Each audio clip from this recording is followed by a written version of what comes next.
ફાફડા સાથે ખાવાથી ચટપટી અને ટેસ્ટી કઢી બનાવી લઈશું. તો આ કઢીને ઘણા લોકો બેસનની ચટણી પણ કહેતા હોય છે. અહીંયા એક બાઉલ લીધો છે. બાઉલની અંદર આપણે અહીંયા 2 ચમચી બેસન લઈશું.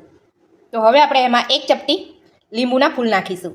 2 ચપટી જેટલો હળદર પાવડર, સ્વાદ પ્રમાણે મીઠું. હવે આપણે એમાં થોડું પાણી નાખીને બધું જ મિક્સ કરી લઈશું. બેસનના ગાંઠા ના રહે એનું ખાસ ધ્યાન રાખવું.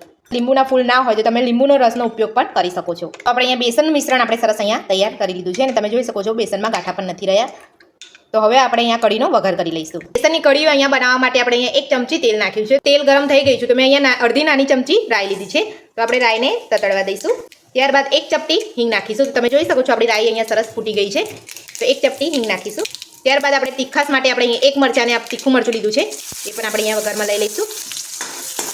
તો આપણો અહીંયા વઘાર સરસ થઈ ગયો છે. તો હવે આપણે એમાં પોણી ગ્લાસ જેટલું તમે જોઈ શકો છો મેં અહીંયા ગ્લાસમાં થોડું ઓછું પાણી નાખ્યું છે એ નાખીશું. તો પાણીને આપણે સારી રીતે ગરમ થવા દઈશું. આપણું પાણી અહીંયા ગરમ થાય છે ત્યાં સુધી આપણે 1 ચમચી ખાંડ નાખીશું. બધું સારી રીતે આપણે મિક્સ કરી લઈશું. તમે જોઈ શકો છો આ પાણી આપણું અહીંયા સરસ ઉકળી ગયું છે. તો હવે આપણે બેસનનું જે મિશ્રણ બનાવ્યું છે એને આપણે થોડું થોડું ઉમેરતા જઈને આપણે હલાવી લઈશું. આ રીતનું આપણે થોડું થોડું નાખતા જઈને આપણે એને હલાવી લઈશું. તો આપણું બેસન કૂક થાય ત્યાં સુધી આપણે એને થવા દઈશું.